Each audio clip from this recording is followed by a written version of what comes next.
गुरु परंपरा योग संस्थान में आपका स्वागत है। हम लोग योगाभ्यासों की अध्यापन विधि पुस्तक पढ़ रहे हैं। कल हम लोगों ने इम्पोर्टेंट टॉपिक ये देखा था, योगाभ्यासों के अध्यापन विधि नाम की जो पुस्तक है कैवल्य धाम की, उसके मुताबिक यौगिक अभ्यासों का वर्गीकरण किया गया है, जिसका हमने ये आप देख रहे हैं माइंड मैप बनाया हुआ है, माइंड मैप की तरह ही, जिसमें सभी 6 को एक स्क्रीन पर रखने की कोशिश की है। यह आपके लिए आसान होगा, जब आपको ये नोट्स में मिलेगा तो एक साथ आप देख पाएंगे इसको। जैसे पहला आसन है स्थिरता और सुख की, उसमें चर्चा है। ध्यानात्मक, संवर्धनात्मक और शिथिलात्मक 3 प्रकार के आसन बताए गए हैं। इंपॉर्टेंट पॉइंट्स को बस हमने रखा है। प्राणायाम दूसरे नंबर पर है, जिसमें पूरक, कुंभक, रेचक और एएनएस पर प्रभाव पड़ता है। शुरुआत में वह 1 और 2 के रेशियो में ही प्राणायाम का अभ्यास करना है। फिर तीसरे नंबर पर बंद है, जिसमें अर्ध ऐच्छिक, अनैच्छिक मांसपेशियों पर प्रभाव पड़ता है। मर्म अंगों तक रक्त का प्रवाह होता है। इंपॉर्टेंट पॉइंट बस लिया। चौथे नंबर पर क्रियाओं को रखा गया है, इसमें हठ प्रदीपिका के मुताबिक धोती, बस्ती, नेत हो गया, नेति, त्राटक, नौली और कपालभाति, इसको भी ठीक कर लेंगे। नेत की जगह नेति होगा। और प्रभाव में कहा गया है नासिका, ग्रसनी, मुख, कपाल, जठर, ग्रासनली, गुदा, मलाशय और आंत। इंग्लिश वाले से हमने वो किया हुआ, तो इसमें ये कर दिया हुआ है थोड़ा अपडेट। ध्यान में कहा गया वृत्तियों पर नियंत्रण को ध्यान है, पहले आसन प्राणायाम की सिद्ध करनी है, नहीं तो ध्यान का महत्व उतना नहीं रहेगा। फिर आंतरिक आत्मज्ञान होता है, ध्यान में ये कहा गया है। प्रशिक्षण अभिवृत्ति अभ्यास में कहा गया यौगिक अभ्यासों का आधार है, क्योंकि इसमें आचरण बेहतर रखने की कला हम सीखते हैं, खुद पर उतारते हैं जीवन भर के लिए। यम नियम का पालन हम करते रहते हैं तो हम मानसिक, शारीरिक हर तरीके से हर तरीके का सुख प्राप्त करते हैं। अब इसी में हम आगे बढ़ेंगे। ये एक पेज पर हो गया, हमारा रिवीजन हो गया। एक चर्चा आई थी कल, जो हमने कहा था इंग्लिश वाले से करेंगे, तो विभा जी ने कल हमें वो इंग्लिश वाला पिक भेजा हुआ था, जिसमें क्रियाओं के बारे में था, शरीर पर प्रभाव और क्या क्वेश्चन पूछा गया वो हम लोग देखते हैं।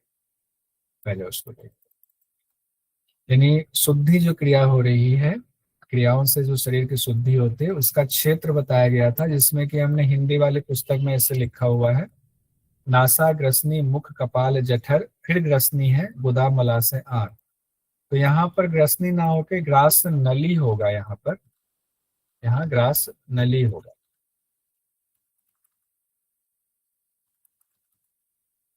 ग्रास नली, क्योंकि ग्रसनी पहले है। उसको इंग्लिश वाले में जो पुस्तक है इन्हीं की, योगाभ्यासों का अध्यापन विधि पुस्तक, उसमें लिखा हुआ है, सबसे पहले उन्होंने दिया हुआ है नेसोफेरिंजियल, या नेसोफेरिंग्स भी कहते हैं इसको। तो नेसोफेरिंग्स का मतलब ही होता है, नेसो मतलब हुआ नासिका और फेरिंग्स हुआ ग्रसनी, तो पूरा गर्दन से ऊपर वाले हिस्से, गले से ऊपर वाले हिस्से को, तो नासा और ग्रसनी इसमें हो गया। दूसरा कहा गया ओरोक्रेनियल का।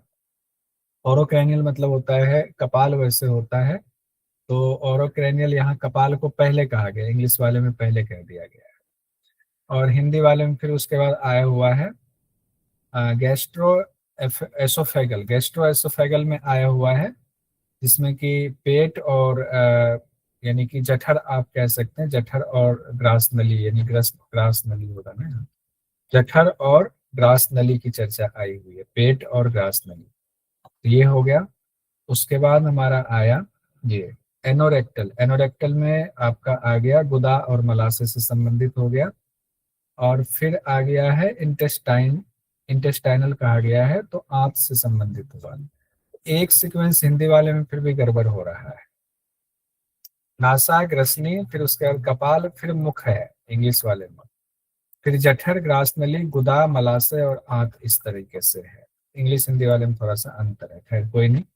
हम लोग यहाँ देखते हैं क्वेश्चन क्या पूछा गया। दिसंबर 2024 में देखिए क्वेश्चन पूछा गया, यौगिक अभ्यासों के लिए शिक्षण विद्या पुस्तक के अनुसार शुद्धिकरण अभ्यास द्वारा किए जाने वाले शुद्धिकरण क्षेत्रों के अनुक्रम को व्यवस्थित करें। अनुक्रम को व्यवस्थित करने के लिए कह रहे हैं, क्रम से लगाने के लिए कह दिया गया है। अब इसमें दिया गया कपाल, ग्रसनी, माउथ, स्टमक और नोज दिया गया है। तो सबसे पहले तो नोज वाला आएगा, ये तो तय है। आंसर तीसरा वाला दिया, सबसे पहले नोज वाला आएगा। वैसे एक से ही निकल रहा है, लेकिन उसको देखें तो पहले नोज, फिर दिया है बी ग्रसनी दिया हुआ है, फिर सी माउथ दिया हुआ है, फिर ए, फिर माउथ के बाद कपाल दिया हुआ है, और फिर डी अमाशय यानी स्टमक वाला दिया हुआ है। तो हिंदी वाले के हिसाब से दिया हुआ है। हिंदी वाले में क्या है, कपाल बाद में है ना। हाँ, हिंदी वाले में कपाल बाद में है, ठीक है, उसी हिसाब से दिया हुआ है। इंग्लिश वाले में तीसरे नंबर पर है कपाल, और हिंदी वाले में चौथे नंबर पर है। ठीक है, हिंदी वाले के हिसाब से ये उत्तर दिया गया है। ये भी क्लियर हो गया। अब हम लोग इससे आगे आज बढ़ेंगे। इसी तरीके से हम लोग जो पढ़ेंगे उसका दूसरे दिन मैं एक प्लेट बना दूंगा, जो एक प्लेट पर कोशिश होगी कि हम सब कुछ रख दें, तो आपके लिए आसान हो जाएगा। अब हम आते हैं अगला जो आज हमें पढ़ना है, अध्यापन विधियां, अर्थ और कार्य क्षेत्र आज हम पढ़ेंगे। इसके अंतर्गत क्या क्या पढ़ना है। अध्यापन शैक्षणिक प्रक्रिया के 6 अंग होते हैं, उस 6 अंग को पढ़ना है। Element of the teaching academic process में 6 अंग होते हैं, वो पढ़ना है। पारंपरिक रूप से सफल अध्यापन के 2 ढंग हैं, वो पढ़ेंगे। और 7 अध्यापन विधियां बहुत इंपॉर्टेंट है। मेघा जी माइक खुला हुआ है। 7 अध्यापन विधियों से क्वेश्चन आता ही आता है, हर बार तकरीबन आता ही है। टीचिंग मेथड्स कौन कौन से हैं वो जानेंगे, और अध्यापन विधियों को प्रभावित करने वाले जो घटक हैं उसको भी हम लोग देखेंगे। तो अध्यापन शैक्षणिक प्रक्रिया के अंग और घटक, अध्यापन विधियों को प्रभावित करने वाले घटक, दोनों में अंतर है। इसको लेकर कंफ्यूजन होती है, तो हम लोग बाद में जब इसको पढ़ने के बाद ऐसे प्लेट बनाएंगे तो उसमें क्लियर हो जाएगा। अब यहाँ कहते हैं अध्यापन, जो पुस्तक विधि है योगाभ्यासों के अध्यापन नामक पुस्तक विधि, उसमें कहा गया अध्यापन एक शैक्षणिक प्रक्रिया है।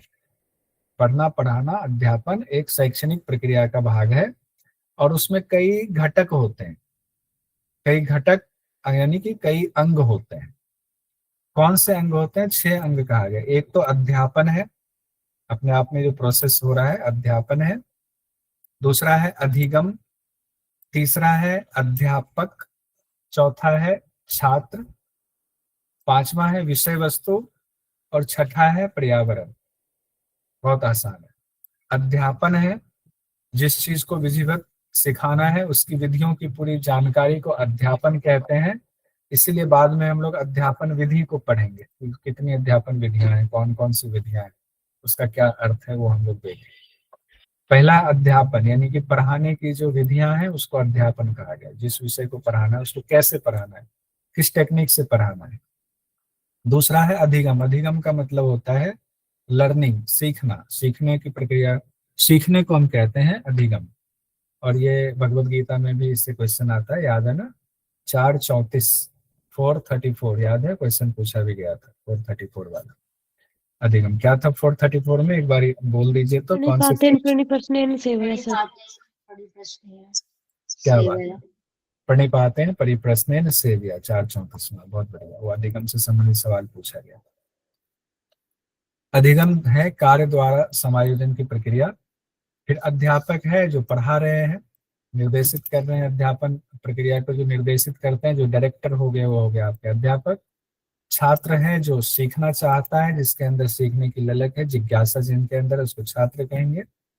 और विषय वस्तु यानी शिक्षक और छात्र के बीच में जो कनेक्टिंग पॉइंट है, जिसकी वजह से जुड़ रहे हैं, यानी सीखने की विषय वस्तु।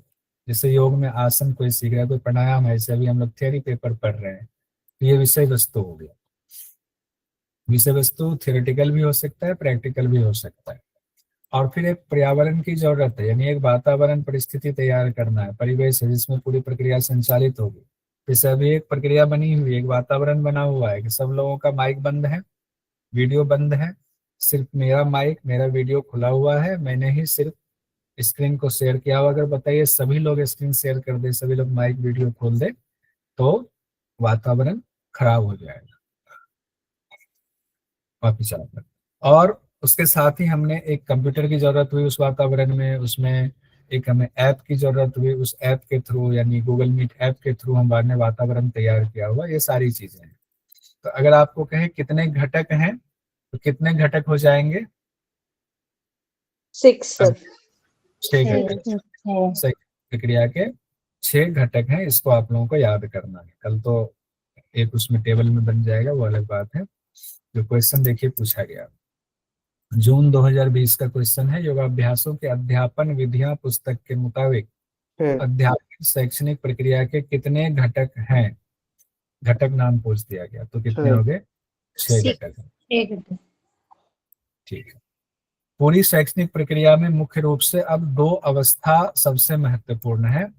2 अवस्था कौन सी होती है? एक तो अध्यापन होता है, एक सीखना होता है। एक टीचिंग होता है जो शिक्षक द्वारा डायरेक्टेड होता है, निर्देशित होता है। दूसरा है लर्निंग, सीखना। सीखता कौन है? छात्र सीखता है, तो छात्र द्वारा संचालित होता है। वैसे तो पढ़ाने के दौरान शिक्षक भी सीखते हैं, लेकिन वो इनडायरेक्ट होता है।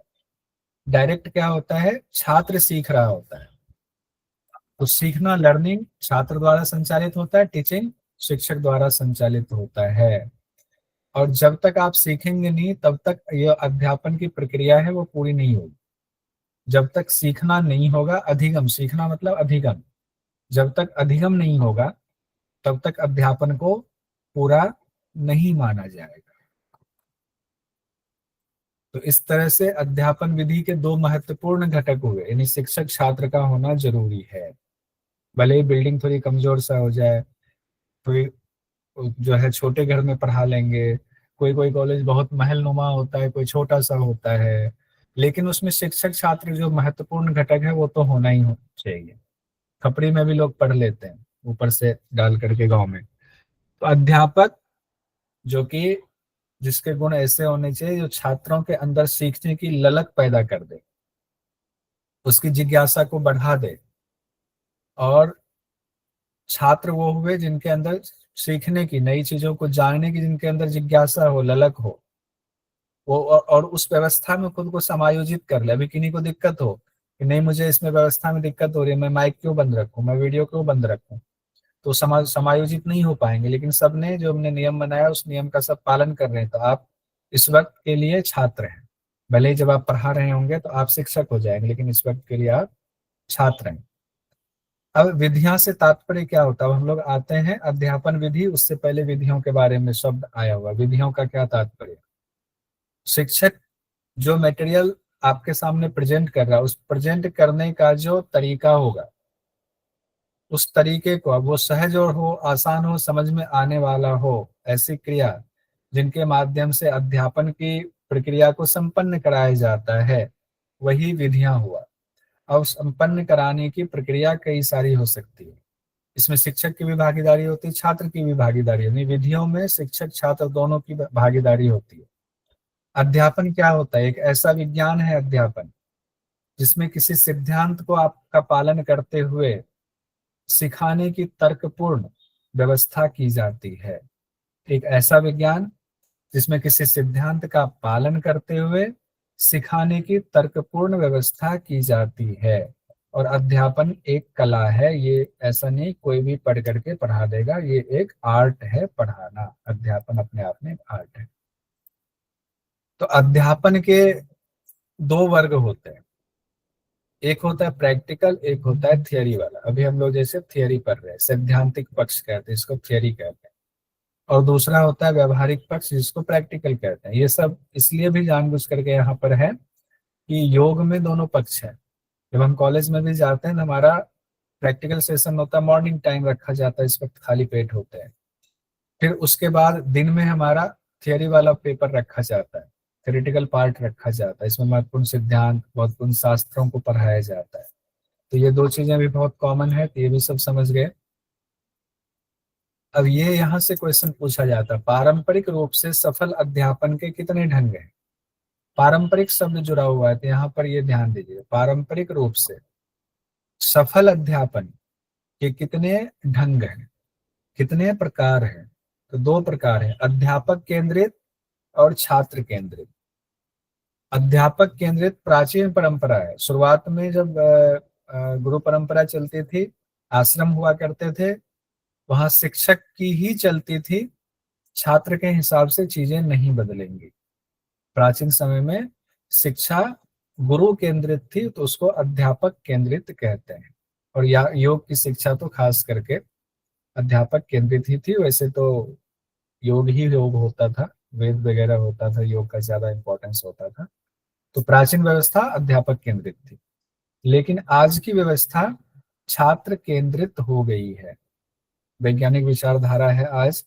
तो छात्र को क्या चाहिए, उनका माइंडसेट क्या है, उनके लिए क्या बेहतर होगा, उनके हिसाब से व्यवस्था को ढालना है तो ढाल देंगे। तो आज की व्यवस्था छात्र केंद्रित व्यवस्था है। तो छात्र की आवश्यकताओं पर बल दे करके ही आज हर शिक्षण की जो नीतियां बनती हैं, छात्रों को ध्यान में रख करके उनके लिए ही बनती हैं, छात्र केंद्रित हो गए।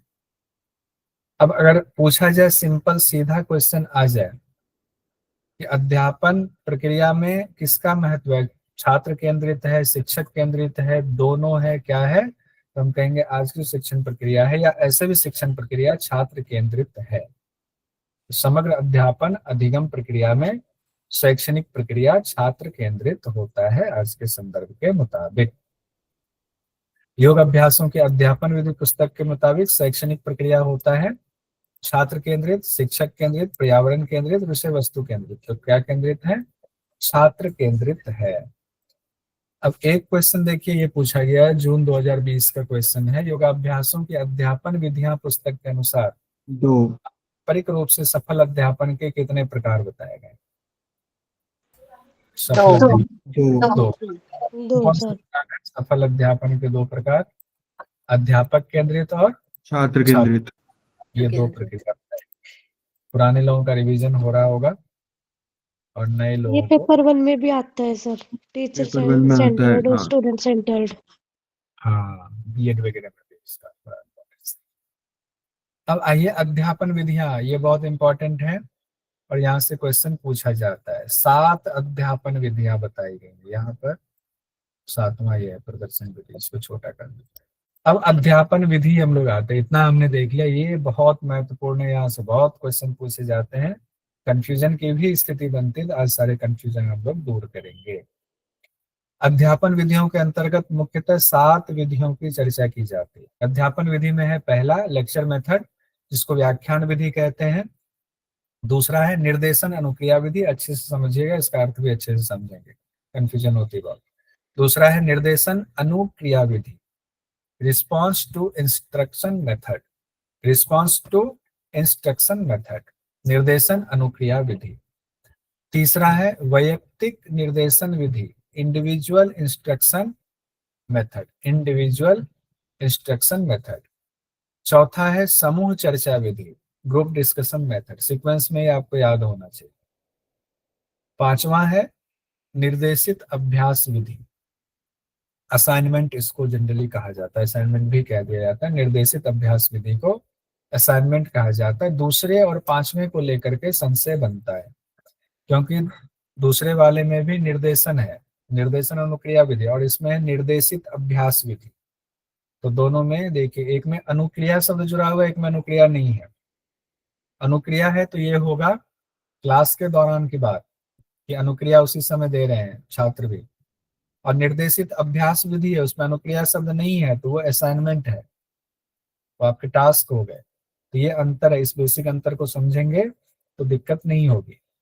छठा है परियोजना विधि, प्रोजेक्ट मेथड इसको कहते हैं। असाइनमेंट और प्रोजेक्ट में अंतर होता है, असाइनमेंट और प्रोजेक्ट में बहुत फर्क होता है। परियोजना विधि है, प्रोजेक्ट मेथड। अभी देव जी आते हैं। उसके बाद 7वां है प्रदर्शन विधि, डिमोन्स्ट्रेशन। 7वां क्या है, डिमोन्स्ट्रेशन। जब इसका हम लोग अर्थ देखेंगे अभी एक एक करके, तो सारी चीजें क्लियर हो जाएंगी। एक क्वेश्चन देखिए, योग अभ्यासों के अध्यापन विधियां पुस्तक के मुताबिक मुख्यतः कितनी अध्यापन विधियों की चर्चा है, मुख्यतः इस पुस्तक के मुताबिक तो 7 अध्यापन विधियां बताई गई। सी राइट सर, 7 अध्यापन विधियां। 7 एक एक करके हम लोग देखते हैं, एक एक अध्यापन विधि। पहला है व्याख्यान, लेक्चर मेथड हम लोग देख रहे हैं। औपचारिक अध्यापन की ये लेक्चर मेथड सबसे प्राचीन विधि है। पहले गुरु परंपरा में भी इसी मेथड का इस्तेमाल होता था। पहले कोई black board, white board, smart board जैसा तो कुछ था नहीं। तो व्याख्यान विधि, लेक्चर चलता था, और श्रुति, श्रुति में तो लेक्चर ही लेक्चर होता था। व्याख्यान विधि सबसे पौराणिक विधि है। किसी विषय का विश्लेषण करना है तो गुरुजी लंबा उस पर व्याख्यान देंगे। किसी विशिष्ट उद्देश्य की प्राप्ति के लिए लंबा भाषण, लंबा वक्तव्य की जरूरत पड़ती थी, और वो अच्छी तरह सुनाई देना चाहिए। व्याख्यान अच्छी तरह सुनाई दे तभी उसको समझ पाने में आसानी होगी। और ये किसके लिए माना जाता है, ये भी यहाँ से भी क्वेश्चन आता है। व्याख्यान विधि जो है, लेक्चर मेथड, वो परिपक्व छात्रों के लिए माना गया है, परिपक्व छात्रों का है। बच्चों को अगर लेक्चर मेथड देंगे उनको नींद आने लगेगी, तुरंत सो जाएंगे। लेकिन जो मैच्योर हैं, उनके अंदर जिज्ञासा है, उनके लेक्चर मेथड बहुत अच्छा होता है, क्योंकि उनकी श्रवण क्षमता भी बेहतर होती है, ऐसा माना जाता है। थोड़ा सा इसको बढ़ा देते हैं। अगर आप पहले से तैयारी करके आए हुए हैं अपने सब्जेक्ट की, जो पढ़ाना है आपको, तो लेक्चर मेथड भी बहुत रोचक हो सकता है। जनरली लेक्चर मेथड को माना जाता है कि बड़ा बोरिंग होता है, लेकिन अगर तैयारी अच्छी है, बोलने की कला अच्छी है, शैली अच्छी है, बीच बीच में कुछ ऐसी बातें आप देखते हो, विकास दिव्य कीर्ति भी लेक्चर दे रहे हैं, और अभय ओझा जी भी लेक्चर दे रहे हैं, खान सर लेक्चर दे रहे हैं, सबका अपना अपना स्टाइल है। उस स्टाइल की वजह से, तो खान सर का जो देसी स्टाइल है, उस वजह से वो रोचकता उनकी बनी रहती है। हालांकि अब तो स्मार्ट बोर्ड पीछे चलता है, तो वो एक अलग स्टाइल हो गया हुआ है, तो उसमें और रोचकता आ जाती है। अन्य विधियों में भी कहा गया है व्याख्यान विधि का इस्तेमाल लाभप्रद होता है, कि हम दूसरी विधि भी अपना रहे हैं तो उसमें भी व्याख्यान की जरूरत पड़ती है, उसमें भी व्याख्यान विधि का इस्तेमाल फायदेमंद होता है। व्याख्यान विधि में किन बातों का ख्याल रखना चाहिए, ध्यान रखना चाहिए?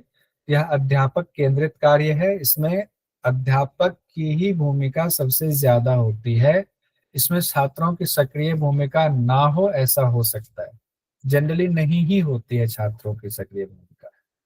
कई छात्रों में इस विधि से सीखने की योग्यता नहीं होती, लेक्चर मेथड से नहीं सीख पाते, उनको लगता है भीड़ में बैठ गए, सुन लिया, चले गए। इस विधि की वजह से दूसरी प्रभावशाली विधियों की अवहेलना होने का डर बना रहता है, कि दूसरी विधि दब ना जाए।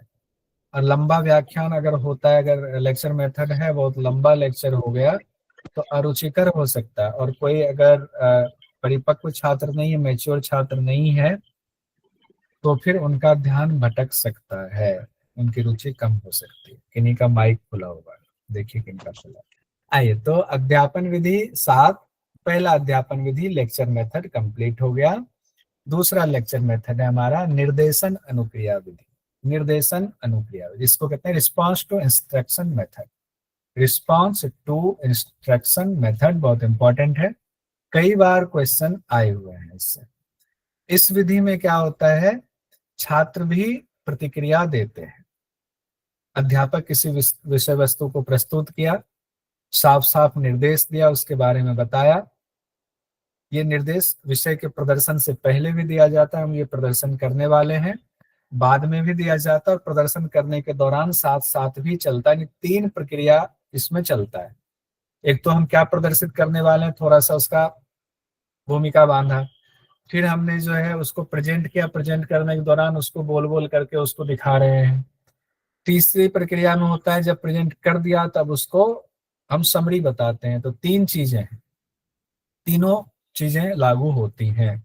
और इसमें कहा गया इंपॉर्टेंट जो बात है, थोड़ा सा लेक्चर मेथड से थोड़ा रोचक इसलिए होता है कि निर्देशन के बाद जब हमने बता दिया, बोल दिया, तो छात्रों को भी प्रतिक्रिया देने का मौका मिलता है। यानी छात्र भी प्रतिक्रिया, बीच बीच में भी हम उनसे प्रतिक्रिया लेते रहते हैं, बताइए बताइए, तो इन्वॉल्वमेंट होता है छात्रों का, तो रोचक बन जाता है। छात्रों की समस्याओं पर ध्यान देने के बाद इस विधि से अच्छा लाभ उठाया जा सकता है, लेकिन ये विधि छोटे समूह में सबसे उपयुक्त होती है। जैसे कि मान लीजिए कि अभी मैं ऐप से पढ़ा रहा हूँ, बीच बीच में आपके सवाल ले लेता हूँ, आप हैंड रेज कर रहे हो, तो छोटा समूह है ये, इसीलिए ये रिस्पॉन्स टू इंस्ट्रक्शन मेथड काम करता है। मान लीजिए 500,000 हो एक क्लास में, इससे बड़े बड़े टीचर्स की क्लास में 500,000 लोग हैं, तो अगर वो सबसे रिस्पांस लेना शुरू करे तो उनकी रिस्पांस में ही पूरी क्लास खत्म हो जाएगी।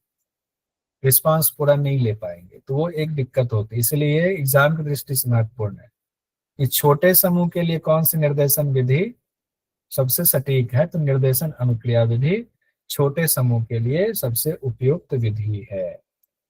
अब हम लोग आते हैं तीसरी विधि पर पहुंच गए हुए हैं। तीसरी विधि कहते हैं वैयक्तिक निर्देशन विधि। वैयक्तिक निर्देशन विधि, इस विधि में सीखने की प्रक्रिया व्यक्तिगत तौर पर होती है, यानी कि विधि में समूह बनाए रखने के बावजूद व्यक्ति विशेष की खूबियों और खामियों का ध्यान रखा जाता है। नाम ही है वैयक्तिक निर्देशन विधि। पर्टिकुलर पर्टिकुलर एक एक आदमी को हमें गौर करना है व्यक्तिगत तौर पर। ये तो और छोटा वाला, छोटे समूह में ये होगा। चौथा वाला है ग्रुप डिस्कशन विधि, group discussion method. Group discussion में बहुत ज्यादा अंदर की जो चीजें प्रतिभा है वो खुल करके सामने आती है, प्रतिभा का निखार होता है इसमें। अच्छा, जिसे एक समस्या का समाधान ढूंढने के लिए ग्रुप डिस्कशन मेथड अपनाया जाता है, तो इसमें वैयक्तिक और सामूहिक दोनों मूल्यों का ध्यान रखा जाता है। चौथा वाला है group discussion method. Group discussion method में कहा गया किसी समस्या कोई कोई समस्या है उसका समाधान ढूंढने के लिए ग्रुप डिस्कशन मेथड अपनाया जाता है, और साथ ही आपको ग्रुप से समायोजन बनाने की कला को डेवलप करने के लिए और आपके अंदर जो गुण है उसको निखारने के लिए भी इस मेथड का इस्तेमाल किया जा सकता है, ताकि आप अपने आप को दूसरों के सामने कैसे अभिव्यक्त करना है ये कला सीख पाते हो। इस विधि की एक खासियत है। और दूसरी बात कि दूसरों के प्रति सहनशील बनने में भी ये महत्वपूर्ण भूमिका निभाती है। यानी अपनी बात पे अड़े हुए हैं, भिड़े हुए हैं, दूसरा क्या कह रहा है सुन ही नहीं रहे।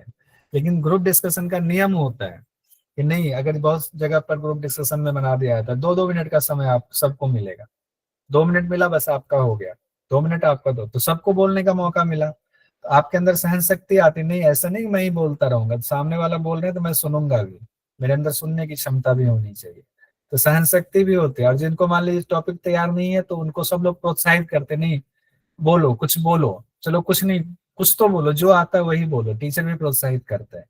तो उनके अंदर जो झिझक होती है झिझक खत्म हो जाती है, फिर उनके अंदर की असली क्वालिटी निकल कर सामने आती है।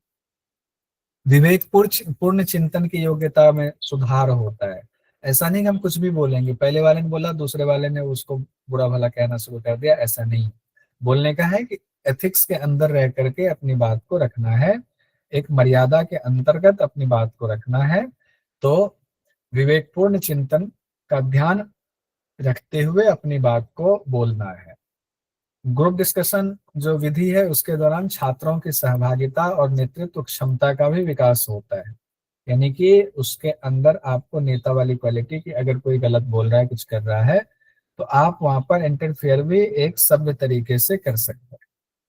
कई बार उसी ग्रुप डिस्कशन में से एक को अध्यक्ष बना दिया जाता है कि आप इस ग्रुप डिस्कशन का संचालित करेंगे, फिर दूसरे को बना दिया जाता है, फिर तीसरे को बना दिया जाता है, सबको मौका भी मिलता है, तो नेतृत्व क्षमता का भी विकास होता है।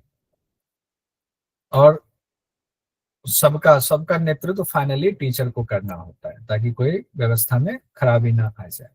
5वें नंबर पर हम लोग पहुंच गए हुए हैं जिसको असाइनमेंट मेथड भी कहा जाता है। एक मेथड के एक से ज्यादा नाम भी होते हैं, जिसको निर्देशित अभ्यास विधि, उधर था निर्देशित अनुक्रिया वाला था, निर्देशन अनुक्रिया विधि वाला, अनुक्रिया में छात्र दे रहे हैं उसी समय क्लास में कोई भी प्रेजेंटेशन हो रहा है तो वो भी बीच बीच में बोल रहे हैं।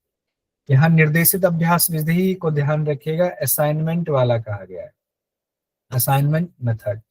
यानी कि यौगिक क्लास आपकी हो गई, उसके बाद छात्रों को अलग से दूसरे कार्य करने का अब जो है टास्क दे दिया जाता है, ताकि उस यौगिक अभ्यास में छात्र की दक्षता बढ़ जाए।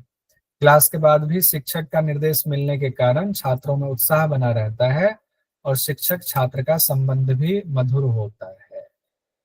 जैसे कि मान लीजिए आपको कोई आसन करना है, एडवांस आसन करना है, एडवांस आसन कराएगा, देखा कुछ छात्रों का नहीं हो रहा है तो उसको अलग से बताएगा कि इस एडवांस आसन को करने के लिए आपको पहले उसकी प्री प्रैक्टिस करनी पड़ेगी, यानी उससे पहले जो आसान आसन है उसी सीरीज के उसको करना पड़ेगा, उसको आप करो, करके दिखाओ। ये क्लास के बाद भी हो जाता है, फिर कहा जाता है तुम ये करके लाना कल, या ये प्रैक्टिकल और थियोरी दोनों में ये चीजें काम करती हैं असाइनमेंट में। ये छोटा होता है, इसमें ज्यादा समय नहीं लगता है असाइनमेंट में। प्रोजेक्ट असाइनमेंट में अंतर यह है कि असाइनमेंट में समय कम लगता है, प्रोजेक्ट में तो पूरा समय लगाना पड़ता है आपको, इसीलिए प्रोजेक्ट वाला आएगा तो उसमें इसमें अंतर हम लोग डिफ्रेंशिएट कर पाएंगे। जैसे मान लीजिए शीर्षासन है, शुद्धि क्रिया है, नौली, जैसे अभ्यासों को क्लास में कराने के बाद फिर क्लास के बाहर भी अभ्यास कराने से दक्षता आती है कि क्लास में तो समय लिमिटेड होता है, उसके बाद अभ्यास नहीं करेगा तो ना शीर्षासन सीख पाएंगे ना शुद्धि क्रिया। अगर घर पर अभ्यास नहीं करेंगे, कॉलेज में रोज नहीं कराया जाएगा, 1 साल का कोर्स है तो 1 महीने करा दिया गया, उसके बाद फिर आपको घर पे ही करना है। नौली है, नौली कितना 5 मिनट 10 मिनट का समय आपको दे दिया गया क्लास में, लेकिन बाद में आपको घर पे बोला गया अभ्यास करके लाना। तो ये सब अभ्यास ऐसे हैं, असाइनमेंट मेथड के द्वारा इसमें दक्षता आती है। यानी छात्रों को क्लास के बाहर भी अभ्यास के लिए प्रोत्साहित किया जाता है। इस विधि की सफलता किस पर निर्भर करती है कि छात्रों को कितना प्रेरित कर पा रहे हैं आप, छात्रों को कितना आप पुश कर पा रहे हैं कि नहीं करना है, उसके अंदर पॉजिटिविटी भरना है, प्रेरणा देनी है। और शिक्षक छात्र के बीच माहौल भी, संबंध भी सौहार्दपूर्ण होना चाहिए, उस पर भी निर्भर करता है। जब टीचर ही डांट कर बात करेंगे तो छात्र कहेंगे छोड़ो नहीं करना, ये खरोच टीचर है, इनका कार्य नहीं करना, रहने दो, कहने दो। हम छठे नंबर पर पहुंच गए हुए हैं। छठा नंबर है परियोजना विधि। परियोजना विधि को क्या बोलते हैं, किस नाम से जाना जाता है? फिर एक लास्ट हमारा बच जाएगा प्रदर्शन विधि। Project method. प्रोजेक्ट मेथड इसको बोलते हैं, प्रोजेक्ट मेथड। प्रोजेक्ट मेथड में क्या होता है, छात्रों ने कक्षा में जो कुछ भी सीखा है उसको अब कार्यान्वित करना है, उसको उसमें दक्ष बनाना है। तो उसको दिया कि ये प्रोजेक्ट बनाना है कि मान लीजिए भुजंग आसन के अभ्यास से बैक पेन ठीक हो सकता है, तो इसको आपको इस पर पूरा प्रोजेक्ट बनाना है। उसको लेकर के आपको उस पर कार्य करना पड़ेगा, क्रियान्वित करना पड़ेगा, लोगों पर उसको अप्लाई करना पड़ेगा, खुद पर हो, अपने घर परिवार में हो, पड़ोस में हो, या एक खास ग्रुप में हो, उसको अप्लाई करना, फिर उसका प्रोजेक्ट पूरा तैयार करना पड़ेगा। सीक्वेंस में आपने किस एज ग्रुप को लिया, किस तरह के बैक पेन वाले पेशेंट्स को लिया, कितने देर तक आपने अभ्यास कराया। अब आपने अगर भुजंगासन कराया तो कौन सा भुजंगासन का कौन सा वेरिएशन कराया, ये सारी चीजों पर ध्यान देते हुए, क्रियान्वित करते हुए जब आप कोई एक पुस्तिका तैयार करते हैं, अपना वर्क तैयार करते हैं, उसको प्रोजेक्ट वर्क कहते हैं। ये प्रोजेक्ट मेथड होता है। हम लोगों को भी प्रोजेक्ट मेथड बनवाया गया था और आजकल तो इस पर बहुत ज्यादा जोर दिया गया है। यानी किसी योग अभ्यास के बारे में अपने अनुभव पुस्तिका को तैयार करना या दूसरों के ऊपर अप्लाई करके उसको तैयार करना। इसका थियरी प्रैक्टिकल दोनों के आधार पर हो सकता है। अलग अलग ग्रंथों से उस अभ्यास के बारे में जानकारी को छांट करके लिखना भी होता है, मॉडल को तैयार करना, फिर छात्रों से उसे प्रदर्शित कराया जाता है कि आप बोलिए। जैसे अगर थियरी वाला है तो मोक्ष के बारे में किस किस पुस्तक में, किस किस ग्रंथ में क्या कहा गया, उसका अर्थ क्या है, उसी पर आपने प्रोजेक्ट तैयार कर लिया, फिर उसको प्रदर्शित कराया जाता है क्लास में स्टूडेंट से।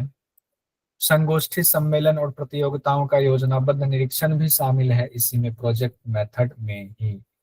अब इसमें प्रोजेक्ट मेथड में ही कई बार आपको मान लीजिए हम लाल बहादुर शास्त्री संस्कृत विद्यापीठ में हैं, तो वहां से छात्रों को किसी बड़े योग संस्थान में या किसी दूसरे योग संस्थान में टूर पर ले जाया जाता है, तो वहां किस तरह से कार्य हो रहा है उसको भी जा करके देखें। तो मशहूर योग संस्थानों में टूर का भी आयोजन शामिल है। सातवीं और अंतिम जो विधि है वो है प्रदर्शन विधि। प्रदर्शन विधि में आपका हो गया डेमोन्स्ट्रेशन मेथड, डेमोन्स्ट्रेट करना है इसमें, यानी कि छात्रों का जो यौगिक अभ्यास है उसका सार्वजनिक तौर पर आपको प्रदर्शन करना इसमें होता है। इस विधि से छात्रों के अंदर के गुणों का पता चलता है, उसकी दक्षता का पता चलता है, तो उन्होंने कितना अभ्यास अब तक किया हुआ है। इसमें एकदम प्रदर्शन विधि में दक्षता, आपकी व्यक्तिगत दक्षता पर ध्यान दिया जाता है। स्पर्धा रहित होती है ये, स्पर्धा रहित, इसमें किसी और से नहीं, आपका अपने से ही प्रतिस्पर्धा है कि आप अगर सार्वजनिक तौर पर अपना डेमोन्स्ट्रेशन दे रहे हैं, आप गिर गए या कुछ हुआ नहीं हुआ तो लोग आपको ही कहेंगे, ये नहीं कहेंगे कि उनसे अच्छा हुआ तो उनको फर्स्ट प्राइज सेकंड प्राइज वाला वो वाला मामला नहीं। प्रदर्शन विधि स्पर्धा रहित होती है, यहाँ से एग्जाम में क्वेश्चन पूछा जाता है, आपकी दक्षता पर बल दिया जाता है। लेकिन इसमें एक बात और कही गई है, नए कौशल उत्पन्न करने की अपेक्षा यह विधि छात्रों में विद्यमान गुणों का ही उपयोग करती है।